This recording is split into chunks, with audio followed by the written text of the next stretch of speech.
الحمد لله رب العالمين وصلى وسلم على سيدنا محمد الفاتح لما أغلق الخاتم لما سبق ناصر الحق بالحق والهادي إلى صراطك المستقيم وعلى آله وصحبه حق قدره ومقداره العظيم.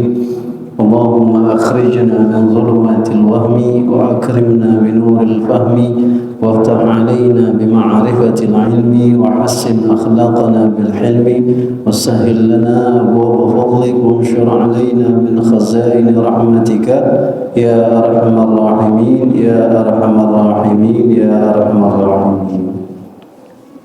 بسم الله والحمد لله والصلاة والسلام على رسول الله محمد بن عبد الله وعلى آله وصحبه ومن والاه أما بعد. رب اشرح لي صدري ويسر لي أمري واحلل عقدة من لساني يفقهوا قولي. رب اشرح لي صدري ويسر لي أمري واحلل عقدة من لساني يفقهوا قولي.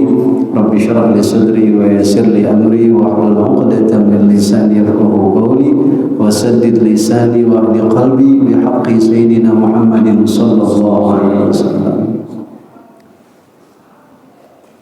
Assalamualaikum warahmatullahi wabarakatuh.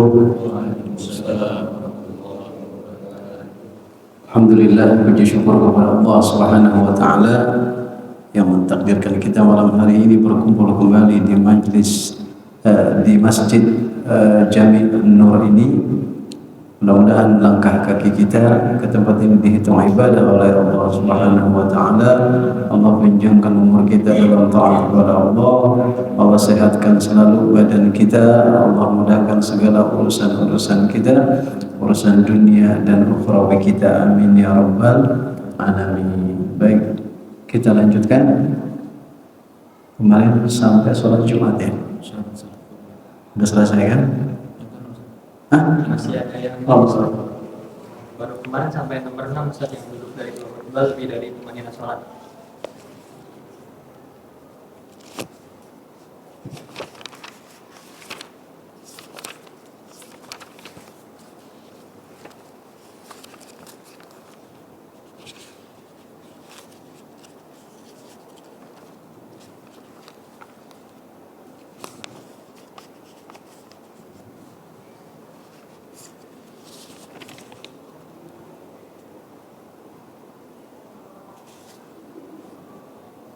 Apa di mana? Syarat. Oh ya. Lanjutkan. Bismillahirrahmanirrahim. Qala al-Mu'allim ta'ala wa ada man rabi'a wa ma'mum fi darain amin. Surutu wujubil jum'ah. Ya. Bukan. Sihat.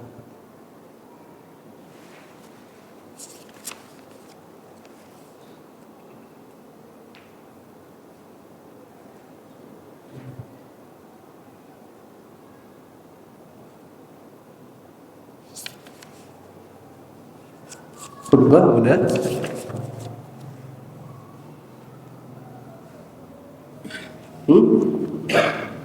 Khutbah. Ya, syarat sah. Yang ada 12. Ya, baru sampai?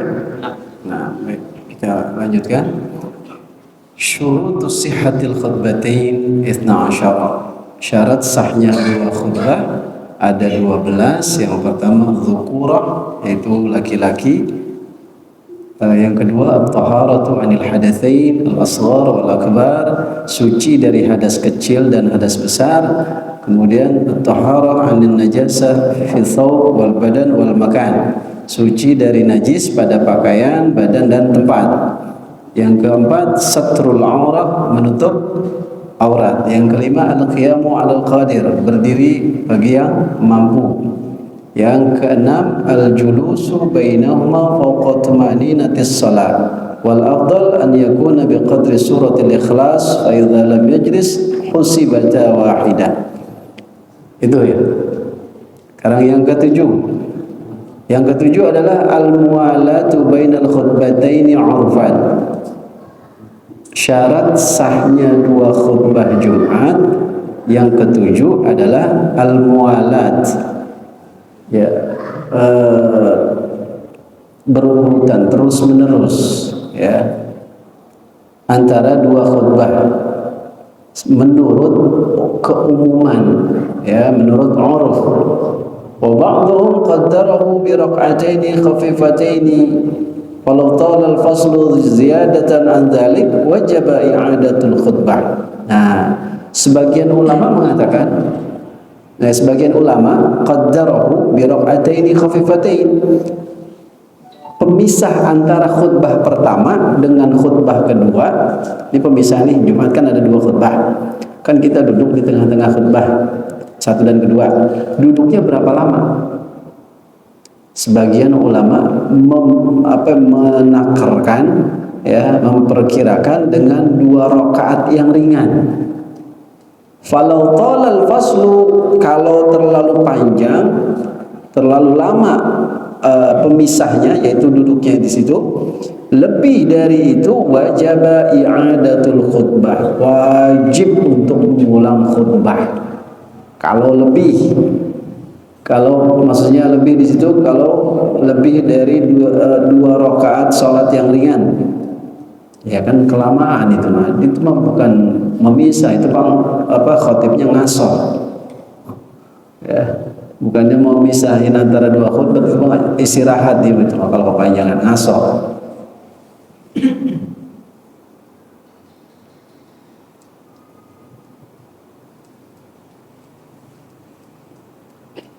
Lapan, al-mu'alatu bainal khutbataini wa bainas shalah 'urfan kama sabaqa.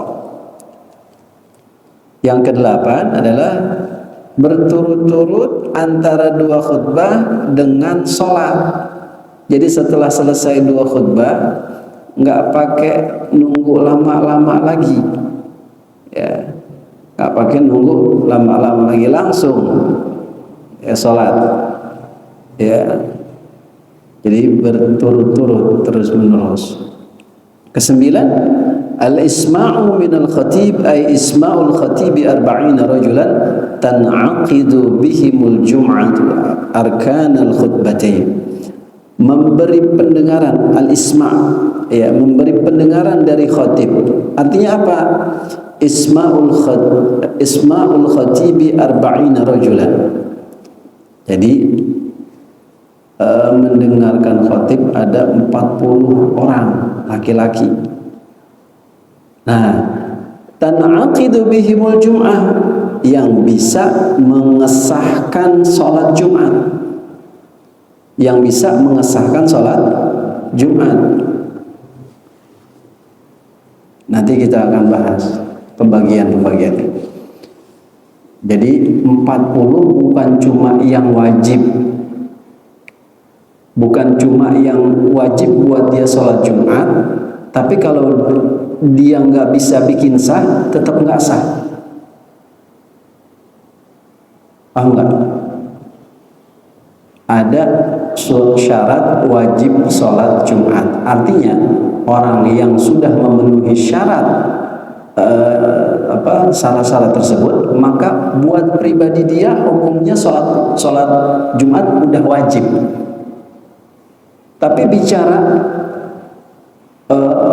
dia belum tentu bisa mengesahkan sholat Jumat, belum tentu.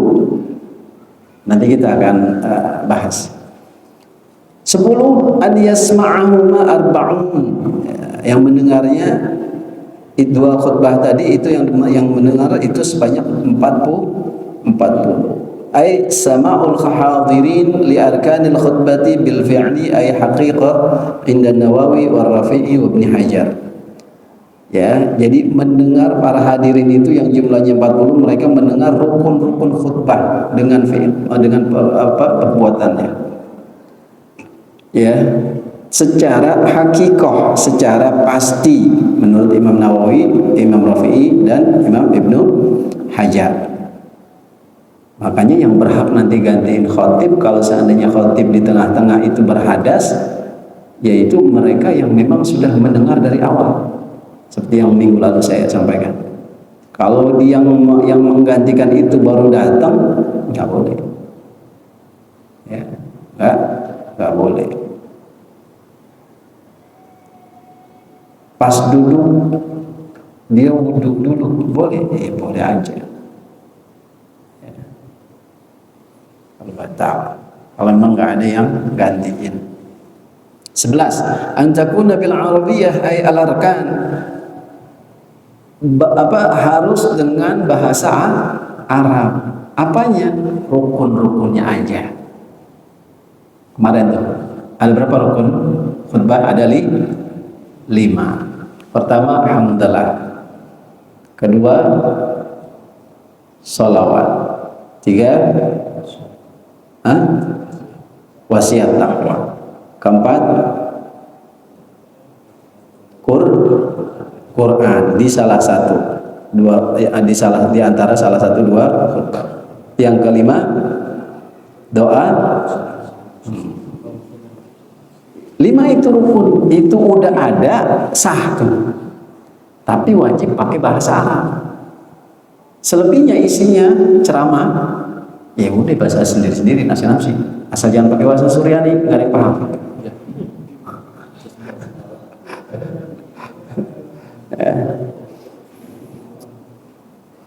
Terus wadzalika idza kana fil qaum man ya'riful arabiyyah, dan itu kalau memang kaumnya itu faham, mengerti, tahu akan bahasa Arab. Wa illa fayakfi bi ayyi lughatin bi syarti an yafhamaha al hadirun. Ya. Kalau enggak maka cukup dengan lughah apa saja, dengan bahasa apa saja, dengan syarat dia kedua khutbah itu bisa difahami oleh para hadirin. Wa yajibu alaihim ta'allumul arabiyyah, dan wajib atas mereka untuk belajar bahasa Arab. Wa illa, kalau enggak, asimu, mereka semua berdosa, ma'adami sihhati jum'atihim, disertai dengan tidak sahnya Jumat mereka. Tuh. Jangan mentang-mentang misalnya tuh kan boleh pakai bahasa apa aja kalau nggak bisa, tapi harus ada langkah awal dulu, yaitu belajar dulu. Kalau dia nggak mampu dalam belajar, baru boleh pakai bahasa apa aja. Kalau dia belum mencoba, belum berusaha untuk belajar bahasa Arab, maka nggak bisa dia langsung ke langkah berikutnya, main gampangin aja lah bahasanya. Ya, harus dulu belajar. Gampang, bahasa Arab itu mudah. Orang Arab aja pinter-pinter. Ya, gampang itu. Orang Arab pinter-pinter. 12. Antakuna kulluha fi waqti zuhri. Nah, seluruh rukun-rukunnya ini ada pada waktu zuhur.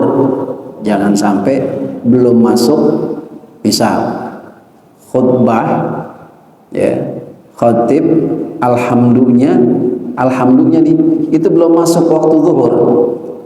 Semenit lagi misalkan belum masuk waktu zuhur. Ya mungkin karena petunjuk waktunya ngaco gitu, petunjuk waktu jamnya. Jadi dia udah keburu azan dulu dari beberapa menit sebelumnya. Pas khatib, alhamdulillah gitu. Alhamdulillah rukun bukan? Rukun khutbah. Berarti satu rukun khutbah ada di luar belum masuk waktu. Walaupun cuma satu rukun, alhamdulillah doang, nggak sah tuh. Ya. Makanya antakuna kulluha fi waqti zuhri. Falau syara'a fil hamdalati qabla az-zawal lam tasih. Nah ini yang tadi saya bilang. Maka jika dimulai dalam membaca alhamdulillah ya sebelum zawal, sebelum matahari tergelincir, sebelum masuk waktu zuhur, lam tasih, nggak sah salat Jumatnya. Ya, khutbahnya.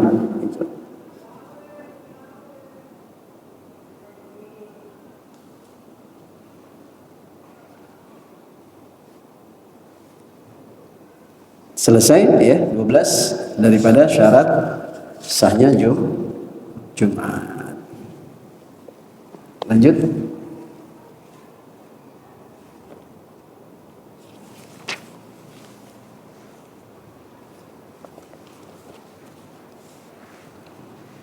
Bismillahirrahmanirrahim.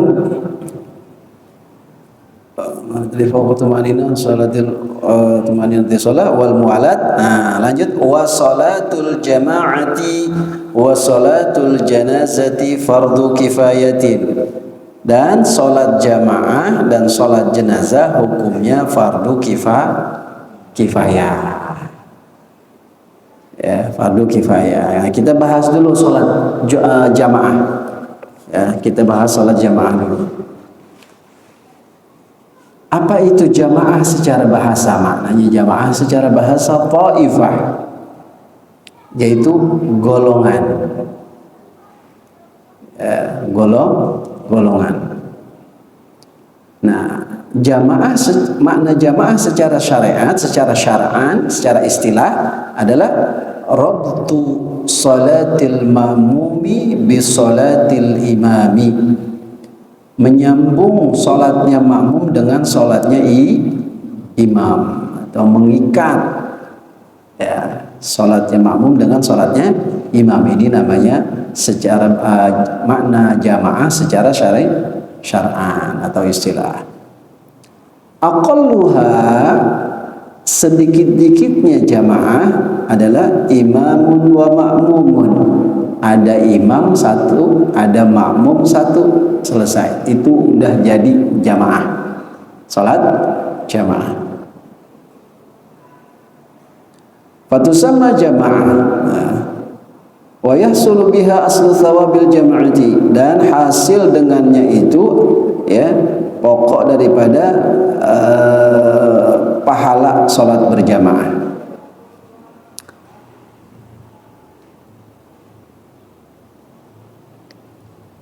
Nah, kita bicara sekarang adalah faidahnya. Faidah daripada salat berjamaah. Salat berjamaah, faidahnya yang pertama, ini ada banyak, tapi di sini hanya sebagian saja. Al-idqu wan najatu minan nar. Yang pertama adalah al-idqu, yaitu pembebasan, wan najat, dan keselamatan, minan nar, dari api neraka. Salat jamaah itu faidahnya memberikan kita terbebas dan selamat daripada api neraka. Ini satu. Yang kedua, as-salamatu minan nifaq, selamat dari sifat kemunafikan. Ini faidah yang kedua.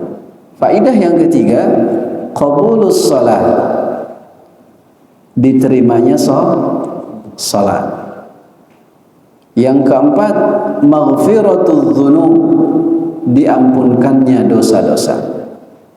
Yang kelima, al-ajrul azim, pahala yang besar, ganjaran yang besar. Dan yang keenam, daf'ul waswasi wal hifzu minasyaitan, mencegah waswas dan memelihara daripada syaitan. Ini 6 daripada faidah salat berjamaah. Kita waktu ngaji pasaran waktu Ramadan kan pernah tuh ya, salah satu fadilahnya, kalau seandainya nih Allah akan lihat, misalkan di antara jamaah kita nggak konsen, dilihat ada jamaah yang konsen, maka semuanya dihitung gitu. Kalau semuanya nggak ada yang konsen, masih dapat ganjaran dari jamaah itu, tetap sholatnya diterima ya, dikasih apa lagi, karena dia sudah mendirikan jamaah, maka Allah memberikan ganjaran atas jamaahnya tadi, walaupun semuanya yang jamaah sholat tadi itu nggak ada yang konsen ya. Beda sama orang yang sholat sendiri gitu. Tadi kelewat tadi. Ini mau jelasin sholat Jumat kayak tadi ya, yang mengesahkan, yang wajib itu tadi ya. Kelewat tadi. Lanjut deh. Afdalul jamaat, di antara salat-salat yang disyariatkan secara berjamaah, mana yang paling afdal? Sholat jamaah apa yang paling afdol? Nah, ini urutannya nih. Pertama, jama'atu sholatil jumu'ati. Jamaah sholat Jumat. Satu. Di bawahnya ada jama'atus subhi. Jamaah sholat subuh. Ya. Yang lebih afdol lagi jamaah sholat subuh pada hari Jumat, itu lebih afdol lagi. Ya. Yang ketiga, summa jama'atul isya, habis sholat subuh, ya di bawahnya sholat subuh itu jamaah isya. Kenapa? Karena isya ini lumayan berat. Ya, subuh ya sudah hanya subuh, ya kan? Emang berat banget mata. Isya juga sama, habis kerja kita udah rebahan di rumah, udah mager, udah PW, ya kan? Udah males bangun lagi dah. Ya. Mau kamar mandi, mau wudu, entar akhirnya lewat. Keempat, jama'atul asri, jamaah salat asar. Kelima, jama'atul zuhri, jamaah salat zuhur. Dan yang keenam, jama'atul maghrib. Nah, ini urutannya nih. Di antara salat-salat wajib yang berjamaah diurut tuh ada afdaliyatnya. Yang paling afdal tuh yang salat Jumat.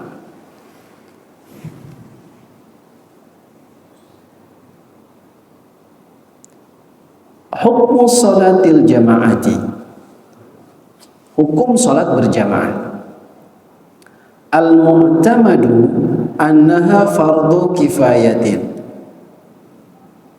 Hukum salat berjamaah yang mu'tamad, yang jadi sandaran, yang jadi pegangan, yaitu fardu kifayah.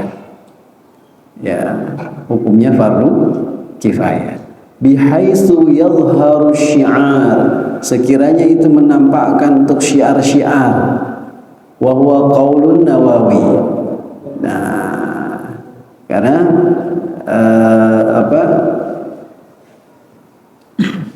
dengan berjamaah itu bisa menampakkan, menonjolkan syiar-syiar, ya, makanya hukumnya fardu kifayah. Wa inda Rafi'i, menurut Imam Rafi'i bukan fardu kifayah, sunnah muakkadah. Jadi ingat, ada dua pendapat dalam hal ini, dalam hal sholat berjamaah. Ada yang mengatakan fardu kifayah hukumnya, ada yang mengatakan sunnah muakkadah. Tapi yang mu'tamad adalah fardu kifayah. Ini misal, kalau sudah ada satu wilayah mendirikan sholat, maka itu sudah cukup. Ya, umur, karena fardu kifayah. Tapi kalau seandainya di masjid ini nggak ada satu waktu sholat yang melakukan sholat berjamaah di masjid ini seluruh kampung sholat, ya, maka jangan sampai kosong nih. Ya, kecuali ada yang dekat-dekat lagi, misalkan satu wilayah ini ada beberapa masjid, ya nggak masalah itu, karena memang bicaranya satu wilayah masjid atau musola, ya masih ada yang ngerjain, oh ya udah diwakilin gitu. Jadi menurut Imam Nawawi ini sholat jamaah hukumnya fardu kifayah. Menurut Imam Rafi'i sunnah muakkadah. Yang mu'tamad adalah pendapat Imam Nawawi. Nah, sekarang ahkamus salatil jamaah sab'ah.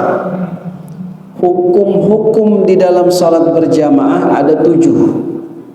Hukum-hukum dalam salat berjamaah ada 7. Yang pertama, fardu ain. Fardu ain. Ya. Wa dzalika fi salatil jumu'ati. Dan hal itu adalah pada salat Jumat. ala man tajibu alaihim, atas orang yang wajib atasnya. Jadi apa namanya, sholat Jumat itu fardu ain. Kalau fardu kifayah boleh. Banyak yang udah diwakilin, biarin dah. Udah diwakili. Dia fardu ain. Bahkan dia nggak bisa sholatnya sendiri, nggak kayak sholat zuhur dan yang 5 waktu itu. Sholat Jumat nggak bisa dilakukan sendiri, nggak bisa. Terus fardu kifayatin. Nah, tadi kan makanya ada berapa? Ada 7. Nah, yang pertama adalah fardu ain. Yang kedua fardu kifayah. Salat Jumat hukumnya fardu kifayah pada salat apa aja? Fil maktubat ala rijalil ahrari al-muqimina ala al-mu'tamad 'inda an-Nawawi. Di dalam salat-salat 5 waktu yang wajib atas laki-laki yang merdeka, orang mukim, ya, atas kaul yang mu'tamad menurut Imam Nawawi. Itu. Yang ketiga, mendubah sholat jamaah hukumnya sunnah. Sholat apa? Sholat jamaah apa hukumnya sunnah? Fin nawafilil lati tushra'u fihal jamaah. Sholat jamaah hukumnya sunnah pada sholat sunnah yang disyariatkan di dalam sholat tersebut untuk dilakukan secara berjamaah. Ya, bagaimana mungkin sholatnya aja sholat sunnah, masa berjamaahnya jadi wajib? Ya, makanya nggak mungkin. Makanya sholat jamaahnya itu juga dihukumi sunnah. Seperti sholat sunnah hari raya, Idul Adha kah, Idul Fitri kah, atau istisqa, ya. Itu sholat sunnah yang disyariatkan dilakukan secara berjamaah. Makanya sholat sholat jamaahnya itu dihukumi sunnah.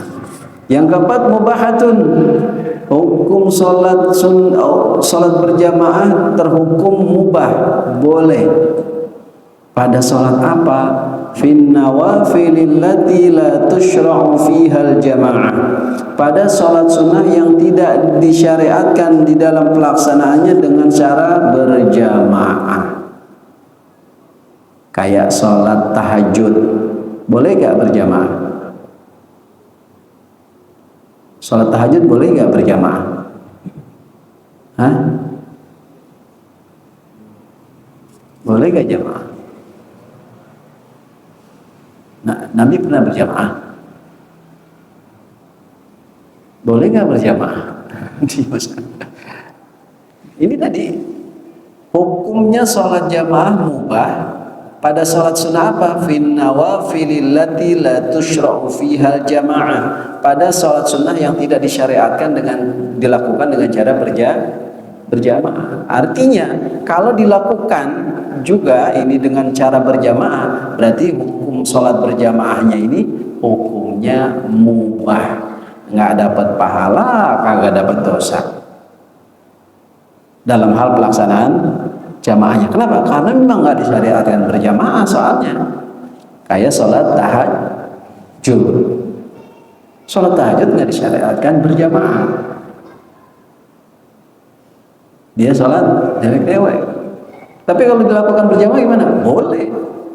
Apalagi untuk lit-ta'lim, untuk pembelajaran bagi orang yang belum tahu tata cara sholat tahajud, atau untuk memancing giroh semangat orang-orang untuk selalu bangun sholat tahajud.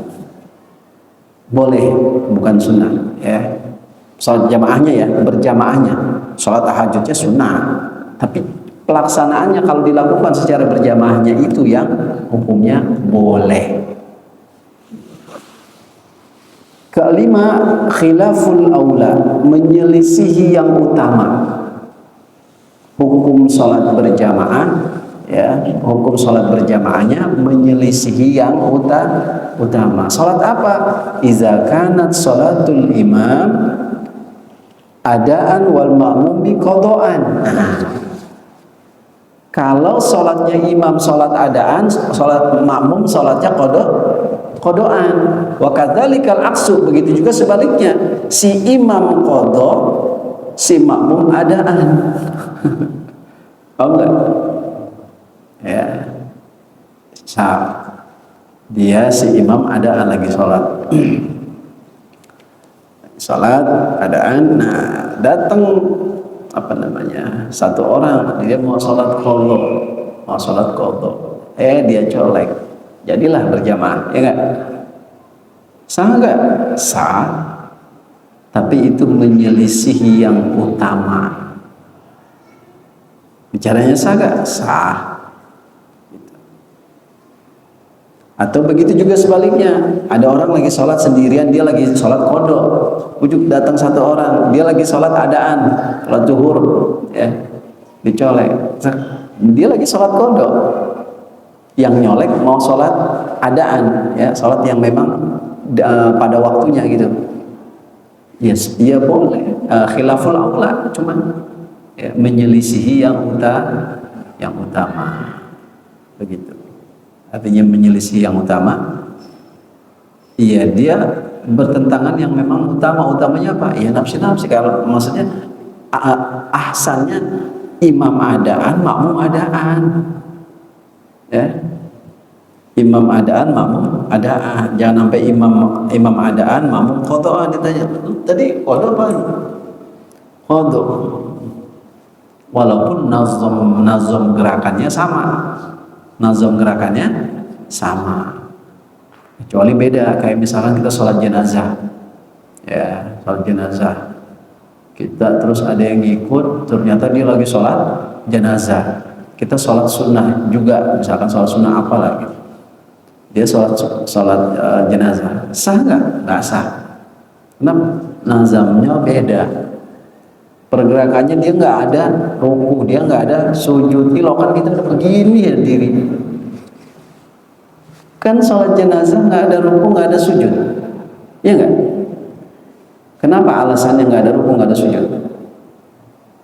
Dia doang itu kagak ada ruku, kagak ada sujud. Yang lain ada, kenapa dia doang kagak? Jawabannya, kalau ada ruku, ada sujud, dikhawatirkan seolah-olah kita sedang menyembah mayit, jenazah, kan di hadapan kita.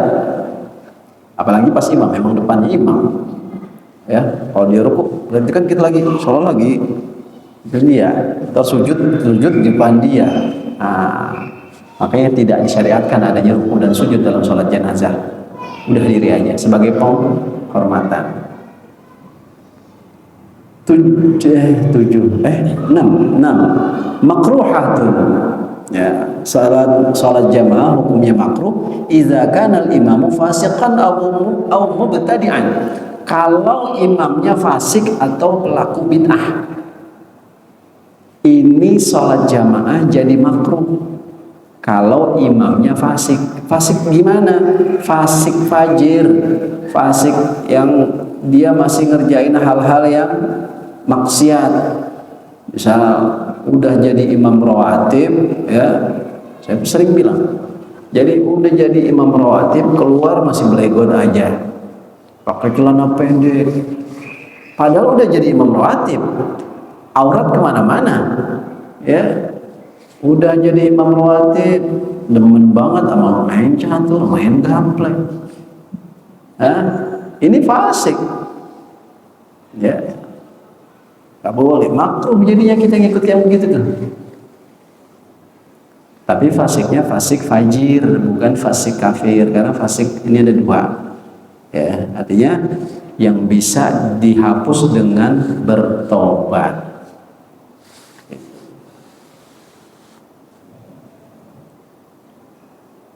Terus 7 haramun ma'as-sihah.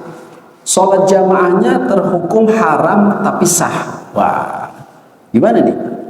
Idza kanat fi ardin maghsubah aw khafa khurujal waqti law shalla jamaah. Hukumnya haram jamaahnya, tapi sholat jamaahnya doang nih, ya berjamaahnya doang ini haram, tapi sholatnya sendiri itu sah. Apa sholat apa? Kalau dia sholat di tanah yang gosok, yang dipakai tanpa izin dari yang punya. Tuh hati-hati, tanah orang kita pakai untuk untuk bikin musola, bikin masjid tanpa seizin yang punya. Lantas udah kita pakai aja begitu, ya kita gelar, ya walaupun nggak dibangun, cuma misalnya di kebunnya ya, diambil. Ini nggak boleh, itu hukumnya haram walaupun tapi sholatnya itu sendiri sah. Sholatnya itu sendiri sah.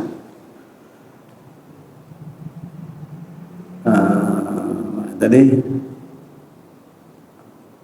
atau khafa khurujal waqti, atau dia khawatir keluarnya waktu kalau dia sholat berjamaah. Sholat berjamaah kan lama, ya kan? Nah,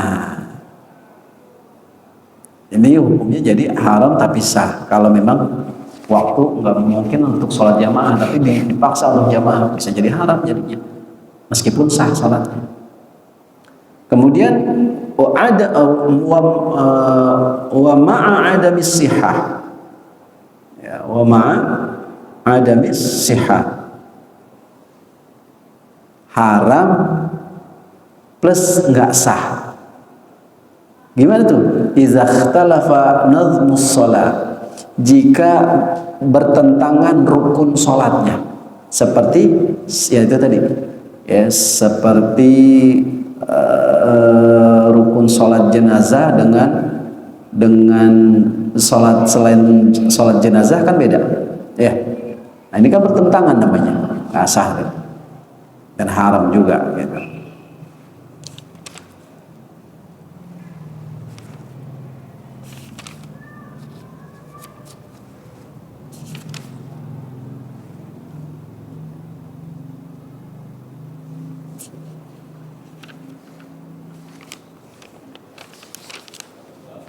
Bisa ada pertanyaan?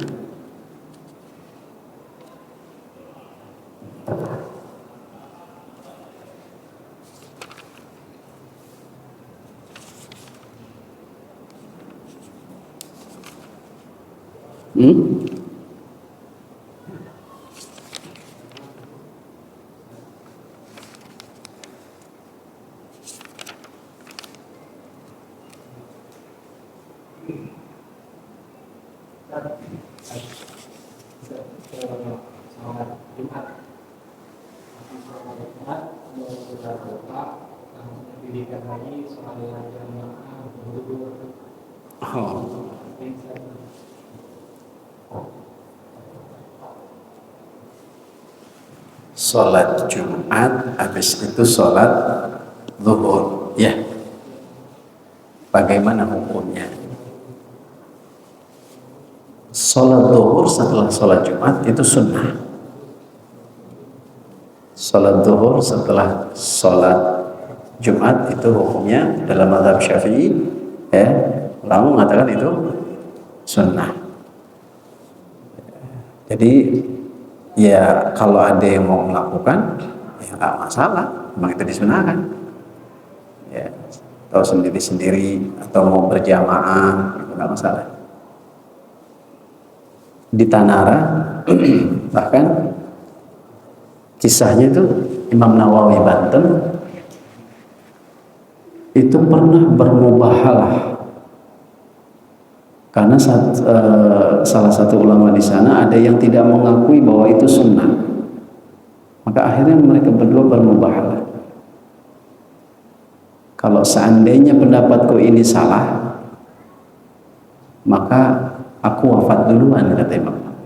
Tapi kalau pendapatku ini benar, ente yang mati duluan, gitu. Akhirnya setelah terjadi mubahalah ini, yang lawan mubahalanya Imam Nawawi meninggal duluan.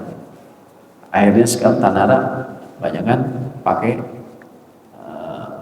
zuhur lagi setelah sholat Jum'ah.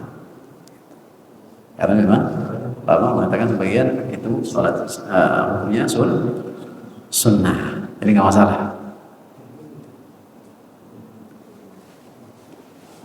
Kita lagi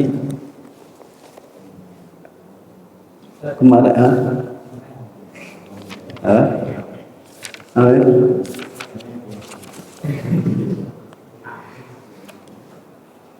ayo apa? Imamnya belum terakhir di makmum ya naik keluar ya teman ini lagi ini gimana caranya?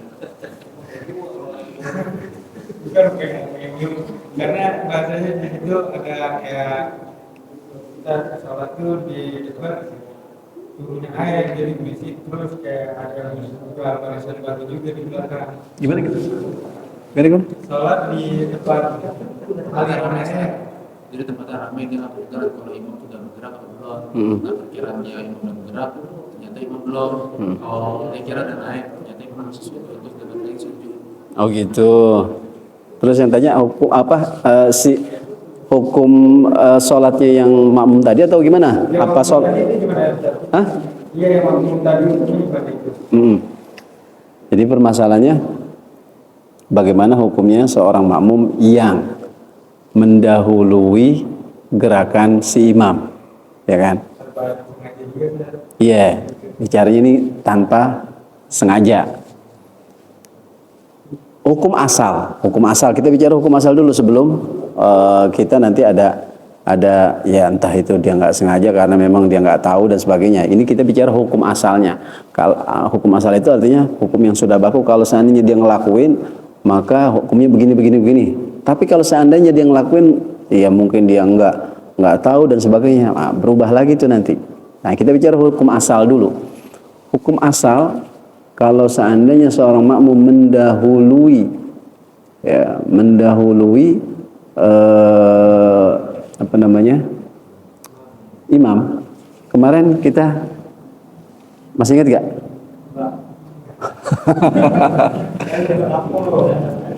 Ada ingat?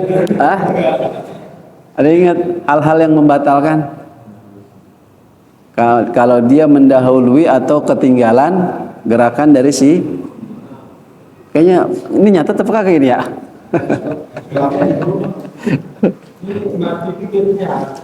Kalau dia secara sadar dia melakukan hal tersebut secara sadar maka batal. Tapi jika dia tidak dia melakukan atas dasar ada uzur, ada sabab yang membuat dia melakukan hal itu, nah ini beda lagi. Ya, dia boleh untuk balik lagi dengan dasar mengikut ke imam karena masih di situ, ya. Atau dia mau dia intizor, dia nunggu, udah diam aja, stuck, nunggu si imam, jangan balik lagi, dia nunggu begitu. Kalau misalkan nggak sadar, kalau dia sadar, imam lama banget, gue duluan misalkan. Ya kan? Kan ada imam yang misalkan sujudnya kelamaan. Si imam, gue lagi pilek ini, ingus gue meler bulu ini. Gue duluan sorry imam, gitu misalkan. Pakai ngucap sorry lagi, ya kan? Ya. Dia langsung bangun begitu, ya batal. Kalau seandainya sadar dia, gitu. Ya, ada barisan lagi Ustaz. Di belakang ada barisan lagi. Jadi kayak dengar ngobrol-ngobrol dengannya di depannya udah gitu, di bawahnya genangan air. Kenceng. Iya, genangan air keluar hujan. Jadi saya buat jadi lagi. Emang ente biangnya ente. Enggak, jadi belakang dia udah takbir aja. Gitu. Di depan dia malah takbir. Ya masalahnya saya takut salah juga. Kalau hal yang begitu deh, ya. Sholat yang jadi pembatas sungai, misalnya, atau kali, masih kelihatan. Tapi ada kali misalkan gitu. Nah, itu nanti jadi ada hukum juga tuh. Iya, dalam sholat. Insya Allah nanti kalau ada pembahasan di sini kita bahas. Ada lagi? Hah?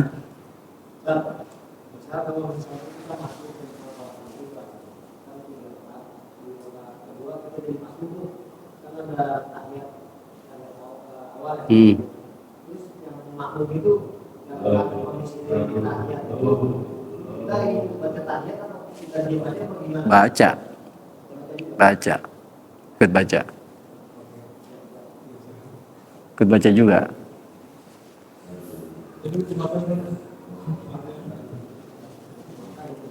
Dan gini, kebanyakan begini. Di dalam tahiyat, ya, di dalam tahiyat posisi tangan ada yang untuk tahiyat awal dia enggak ngepel. Nah di tahiyat akhir dia baru ngepel. Di tahiyat akhir dia baru ngepel. Ingat dalam kitab-kitab fikih klasik, ya apalagi di mutawalat yang besar-besar, yang panjang-panjang, itu semua keterangannya mengarah kepada mau tahiyat awal kayak mau tahiyat akhir kayak itu udah ngepel, ya. Jangan tahiyat akhir doang ngepel, tahiyat awal biasa begini, illallahnya baru illallah. Nah, tetap begini, tetap ngepel, tahiyat awal kayak tahiyat akhir kayak tetap ngepel. Gitu.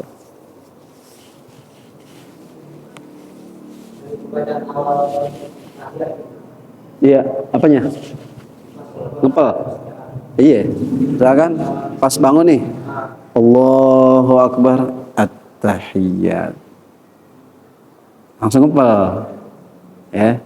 Kita mulai at-tahiyyat, tangan juga mulai at-tahiyyat gitu ngepel. Nah, kemarin udah dikasih tahu ya berapa macamnya, ya, ada berapa bentuk, ya. Ada lagi? Ini kita udah nggak ganggu kan?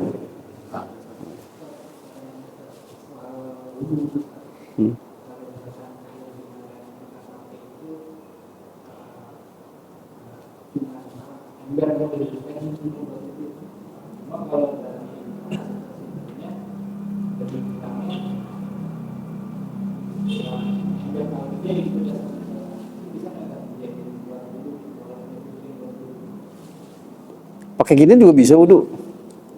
Boleh. Air qalil, air sedikit. Ya, air sedikit. Bisa nggak pakai wudu? Bisa. Ane waktu di Gua Hira pakai ginian. Ane nggak bawa air, maksudnya nggak wudu dulu sebelum naik. Ya, tapi ya kita udah tahu, ya alhamdulillah kita tahu ilmunya gitu kan. Dengan ini ya bisa. Waktu itu Habib Ridho mencontohkan dengan satu gayung atau berapa ya? Ya karena memang lagi nggak ada yang aqua gelasan, jadi beliau pakai gayung waktu itu, satu gayung dan nggak penuh waktu itu, dicontohin cara wudhu dengan menggunakan air yang ada di gayung doang, segayung, dan itu pun nggak penuh. Sama Habib Ridho dicontohin gitu. Ya artinya ya lumrah, cuma memang nggak tiga kali ya habis. Yang wajib aja udah sekali, ya misalkan muka sekali udah ratain satu cukup, jangan dua kali ya habis dari muka, baru muka sama tangan habis dari, ya terus dikit gede, terus ya udah begitu aja gitu. Karena dalam bahasa daripada redaksi keterangannya adalah ghuslul wajhi, membasuh, bukan mengaliri air. Ngebasuh doang sih, paham ngebasuh kan? Kalau ngebasuh kan yang penting ini udah dibasuh, yang penting udah kena, asal kena aja. Bukan berarti harus mengguyur. Kalau mengguyur beda lagi. Ya. Ini bicaranya membasuh, ghuslul wajhi.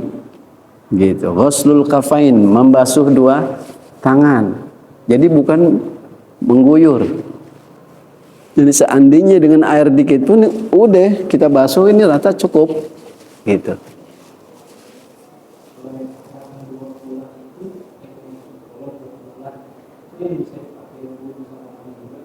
Yang bisa dipakai apa?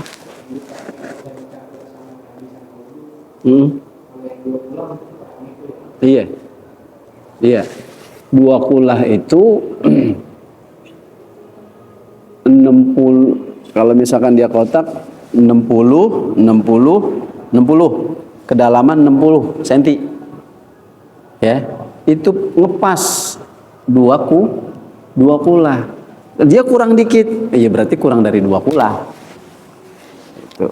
Kalau kejatuhan tai cicak misalkan, nggak jadi najis, ya nggak mutanajis itu air, nggak mutanajis. Tapi kalau ember kejatuhan tai cicak, airnya jadi mutanajis baru, karena airnya qalil dikit, dia kurang dari 2 kulah, gitu. Lagi? Cukup?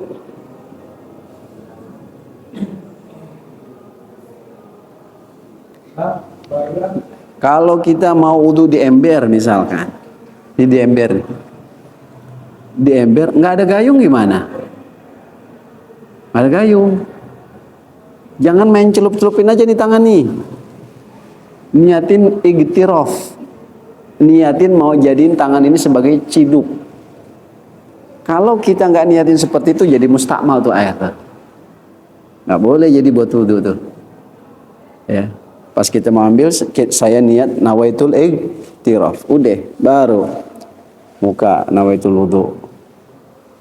Dan jangan sampai cipratannya jatuh ke air yang ada di ember. Kenapa? Air ini kan udah kita buat basuh, berarti air ini udah mustakmal, artinya air yang sudah terpakai.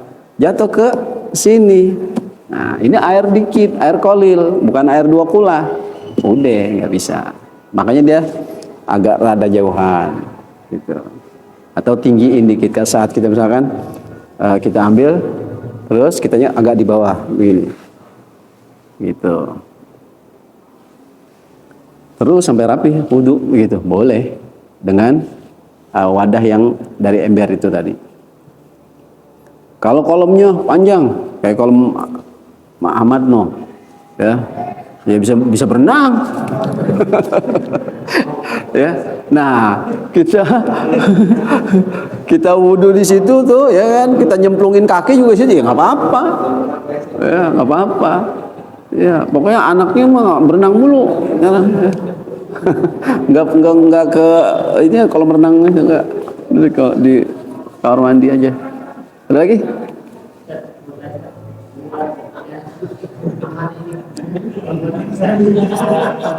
Bibinya ada kalau yang buat kita lagi ada depan yang sholat nih, nah kita berangkat tuh yang nampok itu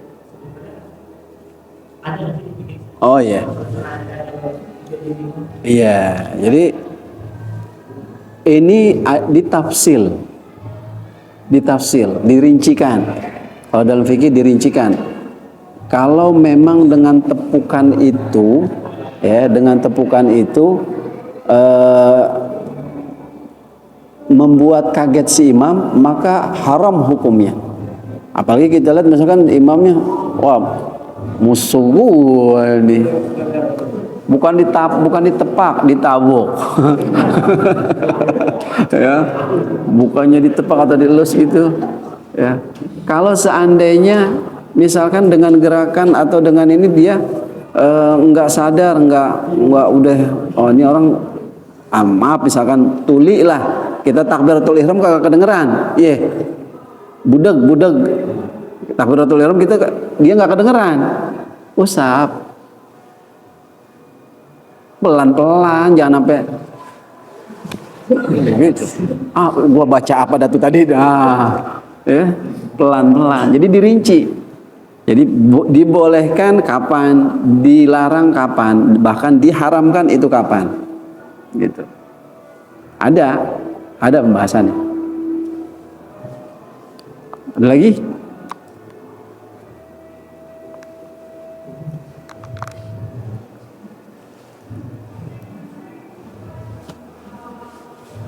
Cukup? Wallahu a'lam bissawab. Bismillahirrahmanirrahim. Wa sallallahu ala sayyidina Muhammad wa ala ali sayyidina Muhammad. اللهم انفعنا بما علمتنا وارزقنا علما تنفعنا. اللهم يا من وفق اهل الخير للخير واعانهم عليه ووفقنا للخير واعنا عليه. وصلى الله على سيدنا محمد النبي وعلى اله وصحبه وسلم والحمد لله رب العالمين. يا ربنا اعترفنا باننا اقترفنا واننا اسرفنا على لظى اشرفنا فتب علينا توبه